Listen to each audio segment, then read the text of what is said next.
era nga Minister wa Internal Affairs General Jeje Odong ate yagadde kubanga yatuukiriza olukalala olw'abantu 24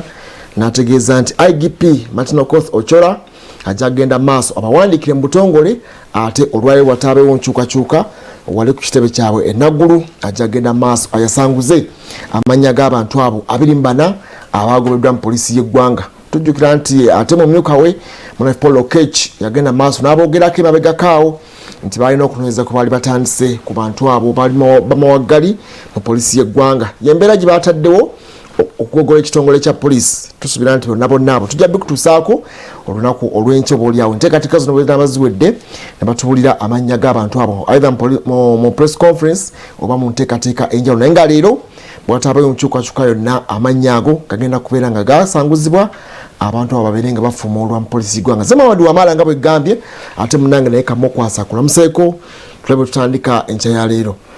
Weewaawo nkukulisayo mu weekend weebale nnyo weebalire ddala okuba nti okyakuumya obulamu okuba nti okyewaddeyo Mukama Katonda asigale ng'akukozesa. Sabbiiti ewedde yabadde yakusabira baffe Ssaabasajja Ronald Muwenda Mutebi owookubiri Kabaka wa Buganda olunaku lw'eggulo abeeyiye ku ttaka ettukuvu erya Canaan Land okuba ekitundutundu ku mukolo guno nga tugukomekkereza. Mwebale nnyo nakussaamu kitiibwa ennyambala ya Buganda. Mukama Katonda abakola obulungi obutagambika. Sabbiiti gye tutandise empya njagala kwagaliza birungi byokka. Abadde talina kyakkola oba oliawo wiiki ewedde nga tebyakutambulira bulungi yagenda okuggwako nga omulimu gugenze kati sabbiiti eno mpya okaabye wiikendi yonna eweddeko kati kekadde olowooze kiki kyogenda okuba nga ozzaako. Omulwadde omukono gwa Mukama Katonda gukusisinkane ate yafunye obujulizi naawe tukusabira tujaguliza wamu naawe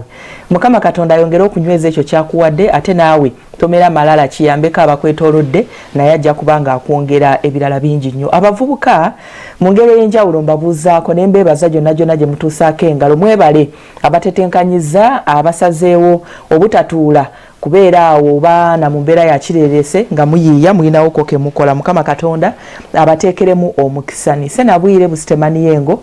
district y'e Busia abaana bengo omukyedinyeho akyosi kimuhola abahaddemu ebala otulera embadda hamuno omwenengo okuheesaho owezi kyedinyeho muno omulongi ahuberese shohira okudaha. Nise Nabwire good morning babuuzizzaako mukulu wama otugambye bagenda bagoba mu poliisi okusinziira ku mawulire agavaayo. Naye nze neebuuza nti abantu bano manyi waliwo emirimu gy'otalina kumala goba abantu ye kiringa kiteeso naye nga nsaba nti abantu bano eno nga mu butongole tebanaba kuba declared kuba nti mu poliisi tebakyalimu abakama baabwe basooka okuba nga bakoze ku nsonga y'okubajjako emmundu oba oliawo n'ebyambalo anti bakwambulira wali buli kimu n'okireka anti kakati ogenda ofuluma force tolina kyogenda nakyo engatto sijui biki byonna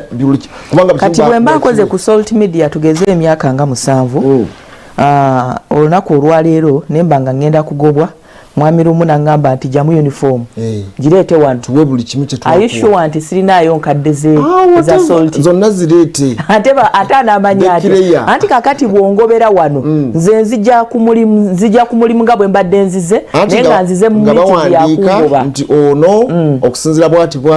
takyali mukozi waffe tasobola kugenda mu maaso kubanga akola anti kyentunuulidde nze adiringa naye ninga naye kululwe nze webusitema kyontunuulidde si kuba nti omuntu ono afuluma ekitongole kya poliisi ebyo byabwe ne bakama baabwe kubanga bwe kituuka ku services ezo be bakola deployments gwegenda eri kati okumugoba kitegeeza tebalina we bagenda kola ki kumudeployinga naye ate kaakati jjukira nti eno ku kyalo gy'abeera nange ye nze nkyamumanyi ngaani ng'afande osobola okunjulira nti ebintu ebimu bigenda mu maaso naye issue eyinza okubawo olunaku lwaleero n'ogisanga ku social media oluvannyuma lw'emyezi ng'ebiri ng'oli agikomentingako ng'empya etannaba kubaawo kati kitegeeza nti mu bitundu eno wansi gye bava si buli omuntu agenda kulaba TV si buli omuntu agenda kuwuliriza radio ategeera amanya nti afande gundi yakoze eki kakati ntunuulidde bafande bano kubanga tebagenda kudda wansi kukozesa byambalo bino oba oliawo n'ebimu ku bintu bye bayina ebyekisirikale okututulugunya naye era ekikola toyinza kugamba nti olwokubanga lwe bagenda kubanga era ebyambalo by'amagye oluusi oba ebya poliisi badde nga bisangibwa mu bantu ba bulijjo aba ne bakola roadblock ez'ekimpatiira nga balina n'emmundu naye nga si bannamagye oba oliawo anti kakati ekyo kati olaba ndowooza mpozi ogamba nti mu kino olaba nga tebakutte bulungi omuntu ayinza okunyiiga n'agenda asigala nga era impersonation nekirala akasente kabwe banagenda tebabanja bajja bawa byonna kati nati olaba kyawukana kubanga lwali lwakutaano kati general minister wa internal affairs general Jeje Odongo n'agamba nti sinza kuliviringa mannya gaabwe kubanga chairman wa authority yetwala police ate nga minister mukama waawo publicly naye bateeka okubanga beemanyi kakati n'abagamba nti kyengenda okukola ngenda kuwandiikira avunanyizibwa ku nsonga eno ye munaffe IGP wa Uganda Martin Okoth Ochola ku lunaku olwayo lwa bbalaza ajja kubeera ababuulire abiri mu abana abali implicated era songa kyebagobya ndowooza baboneka counseling yako oyinza okugera oyinza okulipiiringa oyinza okugenda mu kooti oyinza okukola otya kati kiri eri bo singa gw'owulira nga tomatidde na nsonga nangeri gy'ogobeddwa mu poliisi kubanga nabo baleese obujulizi obw'enjawulo aga nti okusinziira ku kino nekino nekino wa misbehaving oba wagwenja beyond ethics oba ethos eza poliisi kubanga amateeka g'oyingirira mu poliisi ogamanyi training ogimanyi omanye poliisi bwebalina okubanga etambula kitegeeza you went beyond wotekedde okubeera ng'otambulirwamu olanga nti saamatidde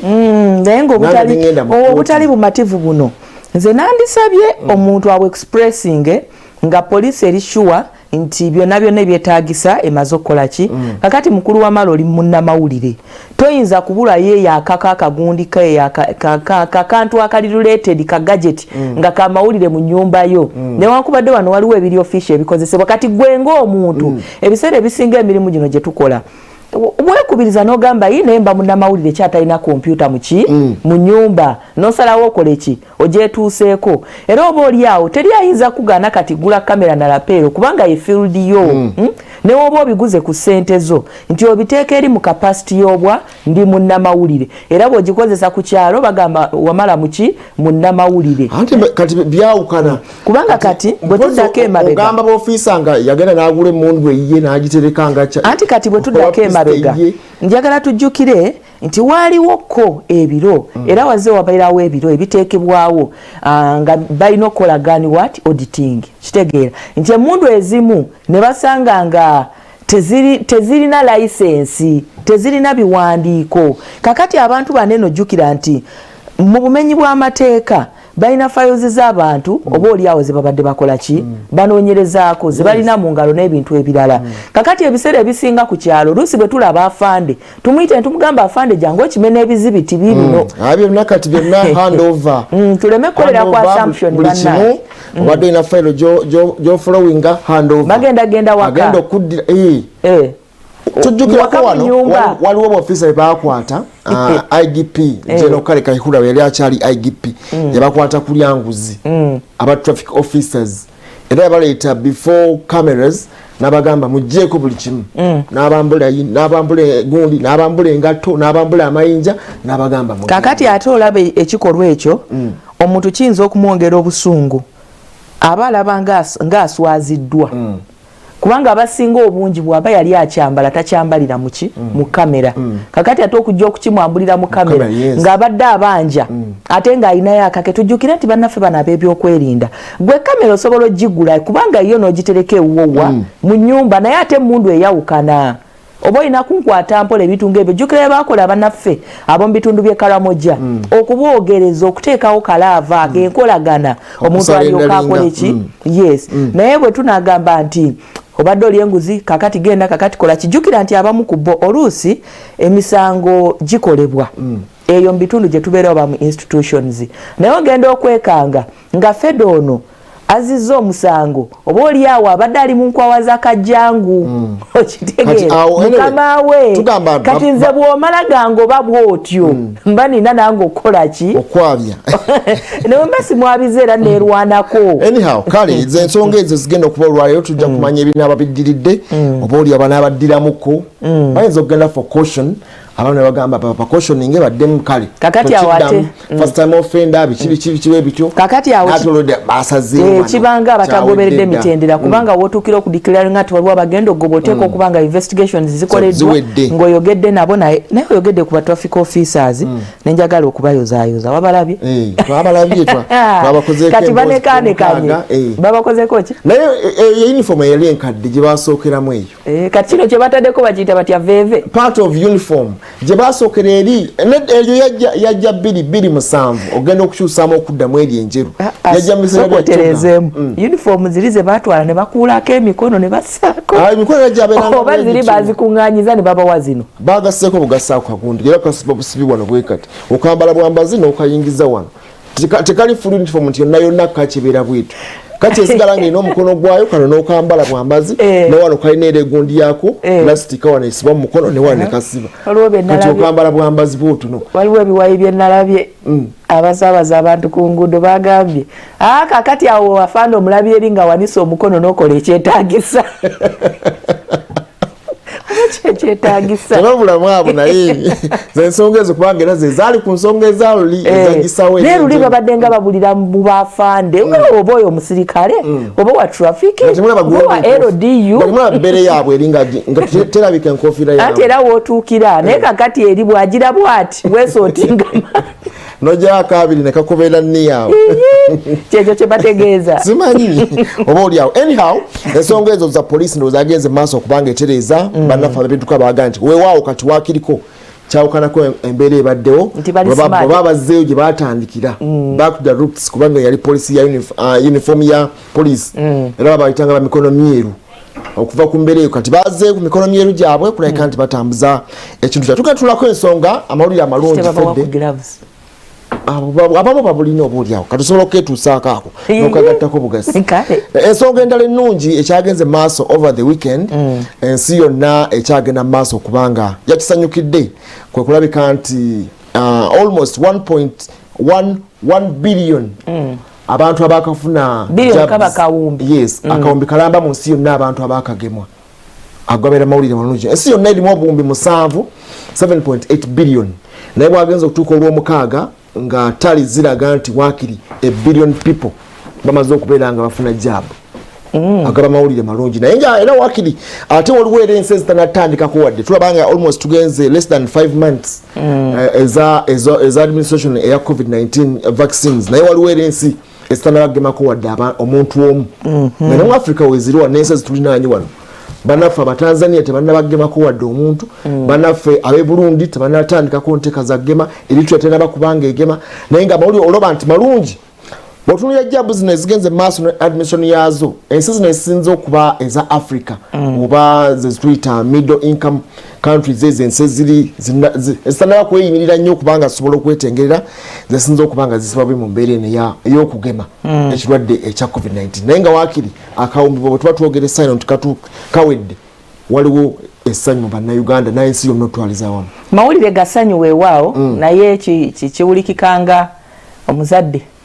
okuba ewaka alina omwana we yatudde ebigezo bya senior 4 n'awulira ku radio result zikomyewo abaana bayise bayitidde waggulu aba ali awo n'agamba naddala abawala bakubye abalenzi ate nga n'ogwe muki n'akyamuukirira n'aleka ng'oba oliawo amufumbidde n'akanyama bagenda kukimayo ki results ku ssomero agenda okutuukayo ng'omuwala alinga awo bamufifite naye ate era abeera mu bayise obukola generalization abeeramu abo abayise kati mwekyo seba otegeeza ki abayise abaafunye 8 kati mpozi bagenda paka ku nkaaga mu meka nkaaga mu nnyaawo abali ku muteerera gwa olevo kakati abasinga bali wakati w'omunaana oba oliawo ne points nga 25 kati owuwa ali mu nkaaga mu nnya yono yes naye nga amawulire wagafunye nti bakoze eki bayise omanyi kakati ekintu ekyo kiri mu bibiri okusookera ddala omuzadde kiyinza omunyiga n'akimira naye ndakatulaffe kasutulengera emboozi eno banaffe abayira akajjo ate eno tusagambiza tujaguza nti byateredde naye ate ira akajjo ate omuliro gwakutte ne gutta n'abalwadde aba covid-19 gwakutte eddwaliro gye bajjanjabira aba covid-19 abantu 82 kasukatulengera emboozi yabadde yabweru wa ggwanga bwe tudda tulaba ate kitugenda okwongera ku nsonga eno eya covid-19 ne vaccines okutwaliza wamu abantu 82 ababadde bajjanjabibwa covid-19 e Iraq bafiiridde mu muliro bwe gukutte eddwaliro lya Ibn Katibu.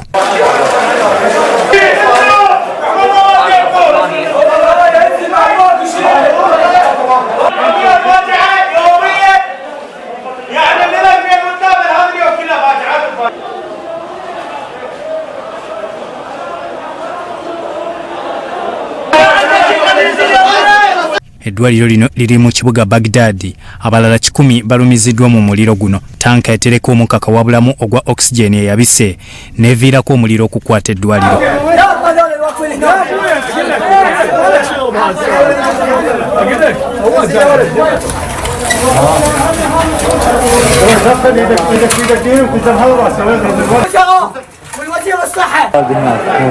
طلعنا على هالزمان الانفجار طلعنا العالم من جو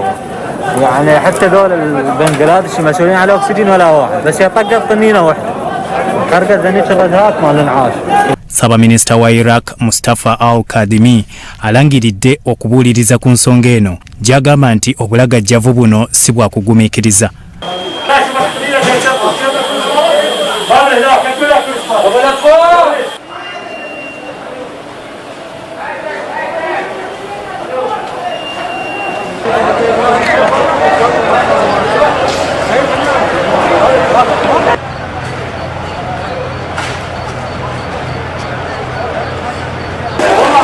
General Kadim Bohan akulira ebyokwerinda ategeezezza nti gutandikidde mu kifo omujjanjabibwa abantu abayennyo naddala abamawugwe. Gavana w'ekibuga Baghdad Mohammed Jabba naye yegasse ku kulagira kwa Ssaabaminisita okubuuliriza. Abakakiiko k'eddembe ly'obuntu bagamba nti abakikoze bandiba nga bagenderedde okusaanyaawo aba COVID-19 abayi. Abantu 1,517 be bakafa coronavirus mu ggwanga lino nga kyeyongedde okuva mu February era batandise okugema n'eddoozi 65,000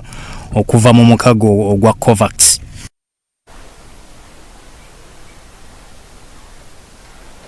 Yes, yembere eyo gyolulabye bannaffe aba Iraq Baghdad ekibuga ekikulu eddwaliro Ibn al-Khatib etagenze maaso abantu baafudde.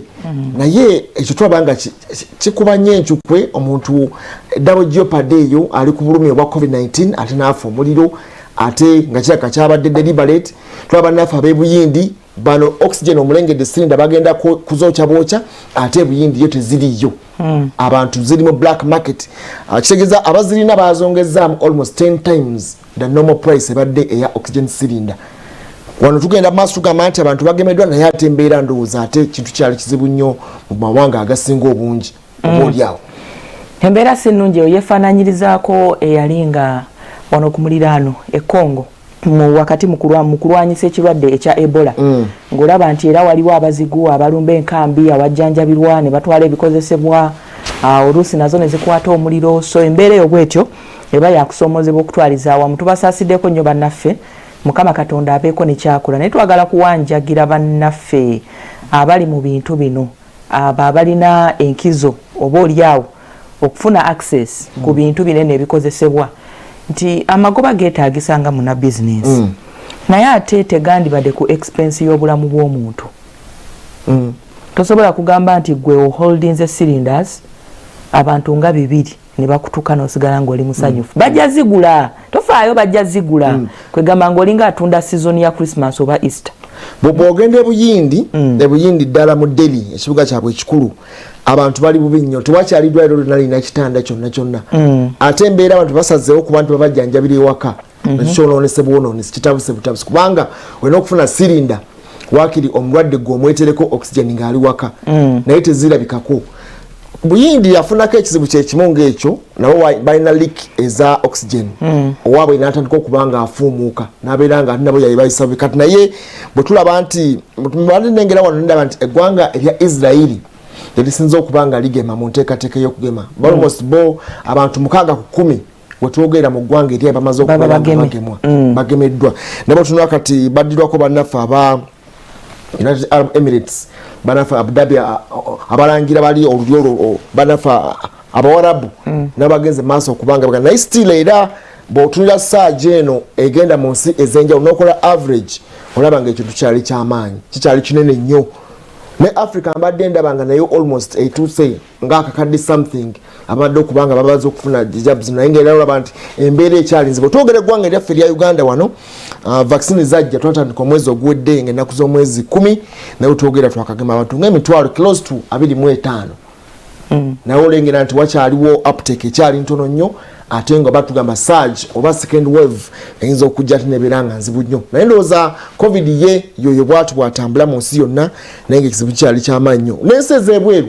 nawo eri abatana bakubeera nga bagema mu Haiti naye tubanditandika ku nteekateeka ya gema naye badde ntunula Africa nnyo tukwatako banaffe otunula Madagascar ojjukira pulezidenti waabwe yabagamba ye alina kigundi kihabo nabo tebatandika nkokukyo kiyita kihabo balina habo kale balina habo okusinziira ku bakugu ewaabwe bakigezesa ne bakizuula nti kisobola okukola ki okujjanjaba abakyopozinga ennyo be bannaffe aba World Health Organization kyokka nti jjukira tuli mu process ya kutetenkanya treatment yaki so buli ggwanga mumativu nti treatment gye tukozesa yetuyambyeko okulwanyisa tewali yankomeredde ekyali tebanatandika nabakugema ate nga bakyalina insurgency akabinja kali aka fact babadde mu nteekateeka ez'okusibula omukulembeze waabwe naye ngaeteera obadde ngo balengera ensonga yatonsemberera nga teriiwo kitegeeza nti Africa yo Katonda ajja kugenda maaso ayambe buyambi asaasire busaasizi olukalu olwa Africa kubanga ffe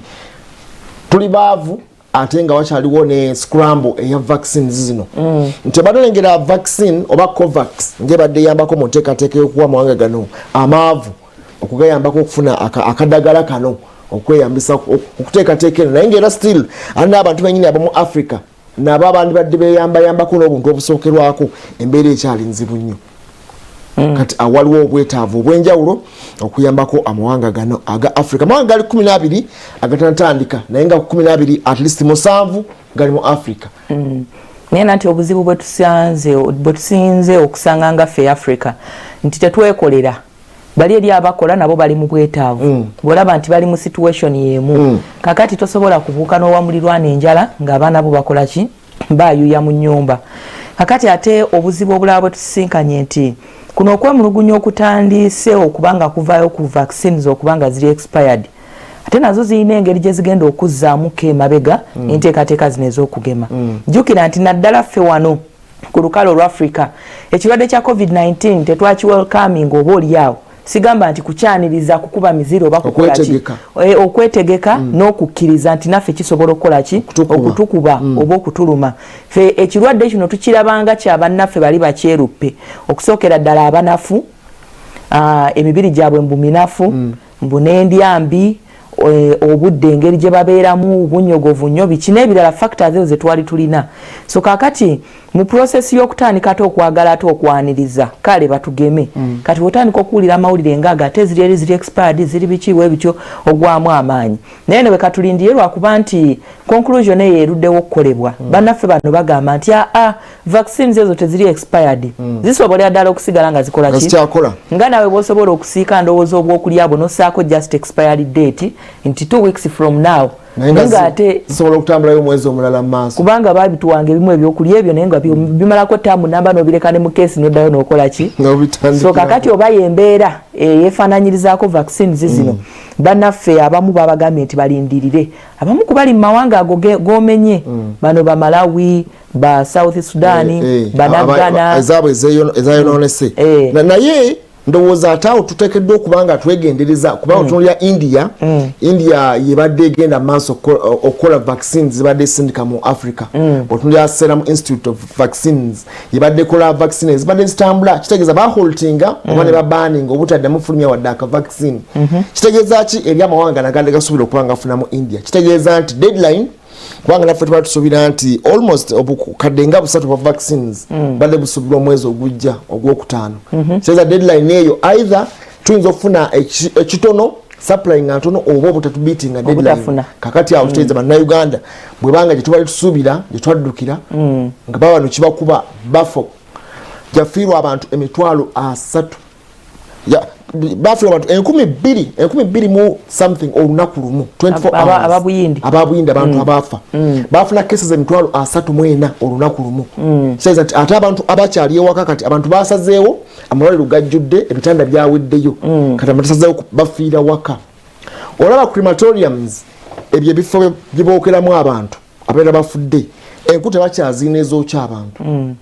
jaba sindike yo kwenda kupakinga batekamu abantu nga 7-8 omulundi gumu naye olwokubanga embeera nzibu nnyo nabo tebakyalina kyakukola ekintu kyabayitiriddeko basazeewo okukuma byoto nga bingi nnyo bwe biti mu lujja awo ne bakola just bazita batya ne bakungubagira wambwe bati naye ng'ate tebakyabakiriza kulaba abantu bali mu maziga mayitirivu omuntu akufaako ng'omulaba naye nga josobola okujja sirinda bagikubisizaamu emirundi 10 buyindi njavu naye ng'ate kyenkana obwo bulagajjavu bwa Ssaabaminisita waabwe Narendra kubanga ekisookera ddala mukungu gwe tusuubira okuba nti accoordinatinga n'ebitongole ebyaki ebyenkizo nsuubira nti information eno yagifunako even before nti oba oliawo ekirwadde kya COVID-19 kigenda kukola ki naye ate ye n'atabifaako n'asigala nga alinganga agamba nti oba mufa mufenze mu mpenkole ki mpitewo okulembezebwa ebyobufuzi ndoza byabasingira ate obulamu ne gundi eyo festivals abadde balina ebikujjuko batera okubeera nabyo ebyo ebyabahindu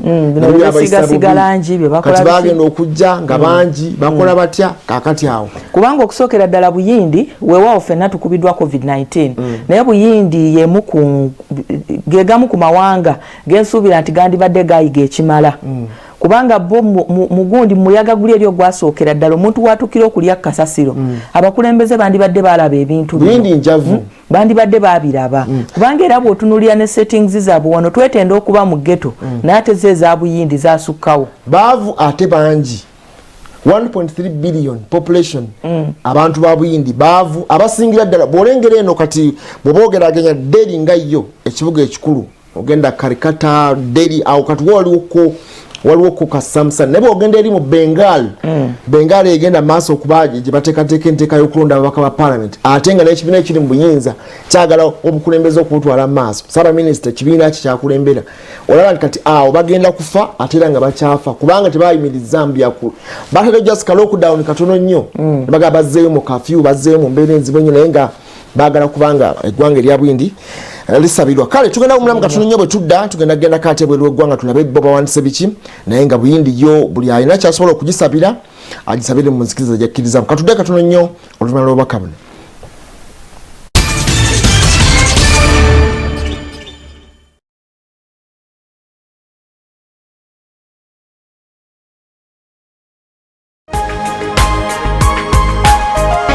Soul Television.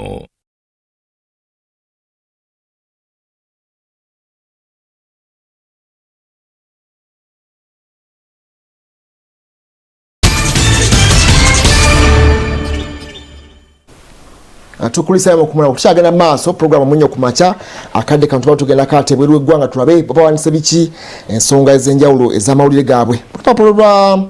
lwa Guardian lufuna mu ggwanga erya Bungereza luwandise ku nsonga za Chad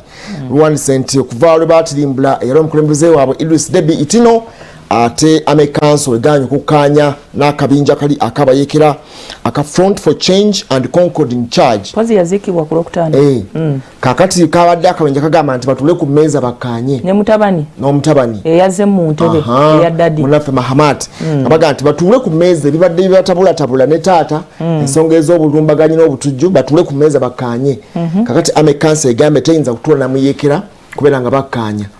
n'abayekera bagambye nti kale oba bwe bitibwe biri tetuyinza kurecognizinga gavumenti ya mutabani ku myaka 38 okulabika nti atukulembera nga kitaawe atukulembedde 3 eno si monarchy ne balabye ng'obwensikirano kakati awo nawo embeera ekyali nzibu nnyo tebamanyi kikigenda kubanga kiddako mu ggwanga erya Chad singa omuntu omulala balondeddwa tebalina buzibu bajja kulekerawo okulwana bo baagala bo bennyini akabinja kano kaagala kajje kakulembera eggwanga ke kaba kalonda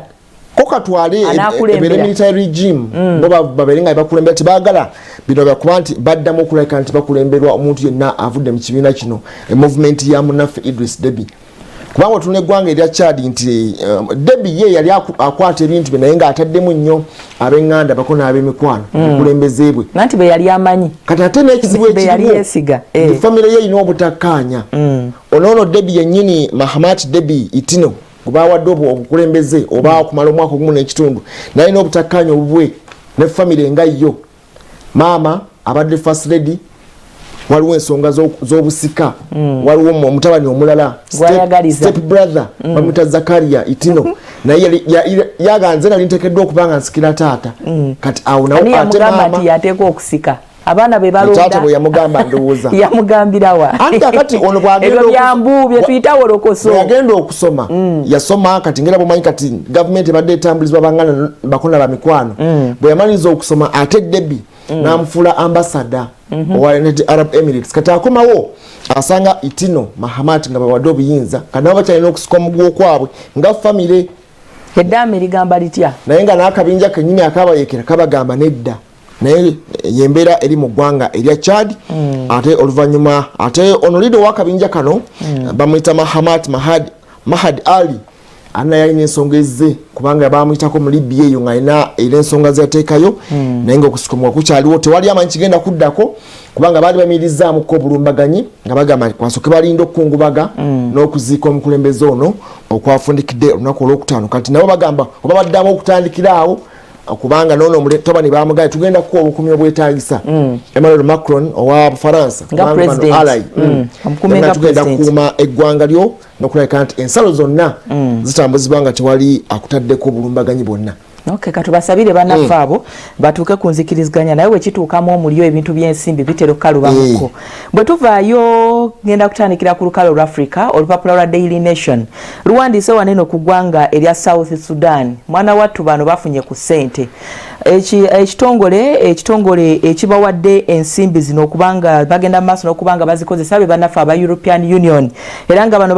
babagonnomoddeko obukadde 43 n'emitwalo 5 eza paundi ensimbi zino zigenda kubanga mbu zibayambako okwekubako enfuufu COVID-19 bagamba ati yabakosa nnyo ekyokubiri amataba mbune gabatawaanya nnyo ate n'ekisinga okuba ekibi ennyo bagamba nti yenjala ezegenda maaso n'okubanga etulugunya eggwanga lino erya South Sudan bazibawadde buwi bagende maaso n'okubanga betetenkanya nabo basobole okubanga bayita mu mbeera eno ey'okusoomoozebwa gye tulimu kaakati Uganda tetulinayo mbeera esobola tuwezesa ssente naffe tuli bubi kiki nati bano bagambye COVID mataba enjala bali bubi nnyo ate okusinga ffe eno waakiriko batwale eggwanga likyali tto emyaka giringa kati ndowooza 10 bajja 2011 bakyali bato ffe tubaddewo emyaka tukuva mu 62 myaka 5 oba oli awo beetaaga obuyambi okusinga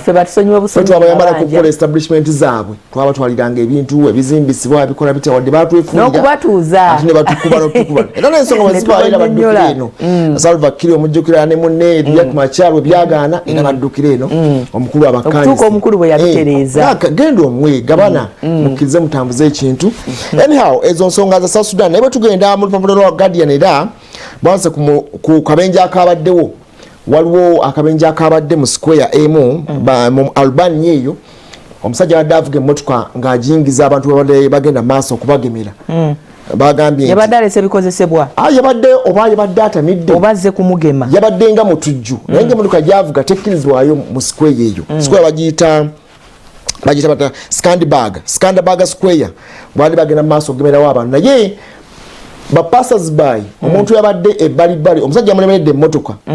n'agikuba reverse n'atumira be yatumeddawo naye eyabadde ebbali yasobodde okuyita mu ddirisa ly'emmotoka eno n'agenda ataasa kati eyabadde agivuga ye munda yabadde nga either alina influence ya mwenge obanga abadde bitya obanga terrorist bamututengana mutujju naye ng'avuga square gyatwaliramu emmotoka erimu abantu nga 10 bagenda maaso okubagema COVID-19 kati bamwebuuza ki ekigenda maaso tufunyeeyo nga bwe tulina aba Boko Haram abawakanya ebyenjigiriza twandibanga tufunyeeyo ba COVID-19 vaccination haram ba Vexas tebabulayo era bo naye kati ono ekiyasazeewo kuba naye yakoze ekikolwa nga kya buzira nnyo emmotoka nga eri ku misinde eremeredde dereva agivuga yabuuse n'ayita mu ddirisa lyayo n'agenda munda n'asobola okutaasa abantu abalala okubanga battibwa munda mu mmotoka eyo nga etambula wabala bandi badduka nga bagyesega bwesi naga kibayinza okubanga bakola n'abuuka n'ayita mu ddirisa lyayo n'agenda ataasa emmotoka eno n'ataasa abantu abalala yabadde etomedde kati ng'erwaminga buramizi n'omugwa esanze etomera butomezi naye yabadde muzira nnyo n'abuuka n'ayita mu ddirisa n'agenda okubanga agitaasa oba okutaasa abantu abalala abadde mu mbeera ey'obunkenke n'okubanga battibwa kirungi nnyo ekyo mu ggwanga erya Albania sabbiiti ewedde twalaba nti mu ggwanga erya Burkina Faso vaccine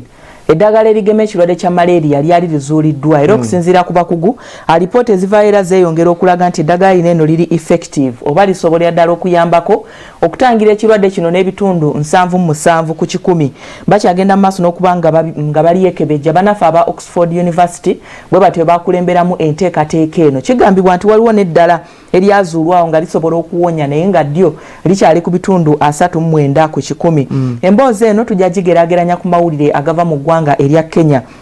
bannaffe banene aba Kenya newankubadde emiwendo gy'abafuna ekirwadde kya COVID-19 saako n'abafa gyeyongedde ekirwadde ekya malaria kyo wetwogerera kaakano bagamba nti bakirwanyisizza era okusinziira ku bivaayo okunoonyereza okwakoleddwa omwaka oguwedde omwaka ogwa 2020 balabira ddala nti wakati w'omwaka 2015 ne 2020 emiwendo gy'abantu abafa ekirwadde kya malaria jakka n'ebitundu 5 n'obutundutundu 6 ku 100 ekibaleetedde okubanga kakati eggwanga lyeyongedde okutwaliza awamu okukendeezaako obuzibu buneno n'ebitundu 25 ku 100 mu nsi yaabwe so kakati newankubadde COVID-19 abakuba ekirwadde kye malaria awo we batuuse kakati ate ffe amawanga amalala katulindirire vaccine anti kati naffe eno twabadde olunaku lwalirwa kwefumitiriza kirwadde kya musujja gwa nsiri naye naffe ono ate balaze nti oba oliawo ensimbi eziteekebwa mu malaria consortium zikyali ntono betaaga okuba nti ffe COVID-19 yabaka buli kimu wano Gavi yatuyamba netuwa n'obutimba netugenda buli kamu buli omu ne bamwaka obumu ne butagabwa transport yawo COVID-19 nebiyingira mu kati baba bafuna abakozesa batya tuleme kugamba nti tebwagera naye baba bafuna obwabwe mubukozesa mutye eddabani anti kakati mukulu wa mala mwatuwa obutimba tekuganye tweyanza nnyo tweyanzeege naye omuntu gwe wadde akatimba asula ku kisampya okimanyi tetenkanyaawo okitegera bulungi omufaliso ogubeera gukoleddwa mu byayi anti siba akatimba ebbali ate okasiba otya teekawo egundi enkondo kyetwogerako gulinga mukeeka nga bw'oddira akakeeka n'okateeka wansi nga tutunulira level of poverty mu bitundu naddala gavumenti gyekoze kijenyiikidde kati akatimba kano kowadde omuntu akafaliso ako bw'akasaawo bw'ati abanga ataddewo akakeeka akawanirira atya ono ye muntu akozesa tadooba oba kando bwe bulamu bwe kalumu kalina kalikamu waliwo akantu nga akatimba waliwo kakati abamu batya tufe ku bulamu okusinga anti kakati abamu batya anti kakati oyinza okuba mukyali wabweru omwana naye bakasaawo egyo emu kitegeeza tosobola kuriskinga kuteekako neeti ate nga waliyo katadooba omwana ajja kukola ki ajja kugiira mu nnyumba kati n'olinda omalirize emirimu gyo ssaawa 5:6 ogw'ekiro wegira ku buli olyoka okole ki ekyebuuzibwa nti essaawa zinene ezisoose ensiri tezirumye mwana kati olaba abamu kye beekwasa obutimba batuwereko emifaliso leka nneme kwogera kwenda kuno batuwereko emifaliso nekabaka inchi emu oba si kyo babugabira abana ab'ekkololo abawa eddagala lya n'ensonga teziraka tebabawo omufaliso gavumenti esobola ziganya okutuuka wano bulijjo obumbi n'obumbi bw'ensimbi bubula mu palamenti y'eggwanga n'ababaka ne basoberwa ne basirika busirisi katulabe kye tukola kubanga mu nsonga eyo omanyi lwaki ensi entamiivu tezirwala nnyo malaria entamiivu ensi ezinywa nnyo omwenge omusaayi gubamu omwenge teruma mutamiivu mukulu wa mala Dr. Musawo anyhow katulema wenyini olunyo olumubanga etamiira ticho omusomesa alina kyatugamba olwaleero bwe tudda tugenda Daily Monitor ate ne Ono Bwino katukomeko katono nnyo tovaawo